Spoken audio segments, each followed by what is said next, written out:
Hii ni kwa vijana ambao hawajaoa bado na wapo kwenye uchumba na wapo kwenye process za kuelekea kwenye ndoa. Hivi unajua kung'ang'ania mahusiano ambayo unatumia nguvu sana kuyabakisha, aidha nguvu ya pesa, nguvu ya mali, ili yaendelee kudumu. Wewe unakuwa haupo kwenye mahusiano. Kipindi cha uchumba ama cha uhusiano ni kipindi cha upendo. Sasa wewe kwa upande wako unakuwa haupo kwenye upendo, bali upo kwenye utumwa. Upo kwenye zama za utumwa kabisa. Kwa sababu hauishi kwenye malengo yako.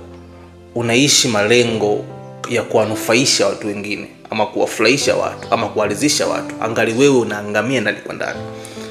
Ukisoma Biblia takatifu, Samsoni aligundua kama yeye kuishi na Delila itamwangamiza, kwa sababu Delila alijaribu kumsaliti zaidi ya mara moja na akabaini kabisa na lengo la kumsaliti ni kumwangamiza, lakini aliendelea kukumbatia yale mahusiano.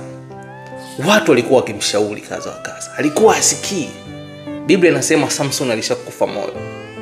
Madhara yake, alikuja kuwa na mwisho mbaya.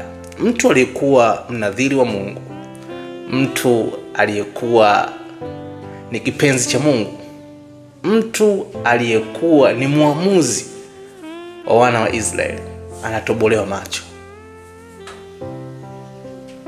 anafungwa gerezani kwa sababu alifumbia macho vitu vidogo. Utakapoona ishara ndogo kwa mwenzi wako, kama bado haujamuoa, mkanye. Akionyesha hawezi kubadilika, chukua maamuzi ya kuachana naye.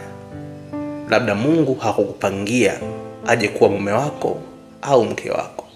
Siku zote kwenye mahusiano jifunze kuisikiliza sauti ya Mungu. Itakuokoa zaidi, kwa maana kumcha Bwana ni chanzo cha maarifa.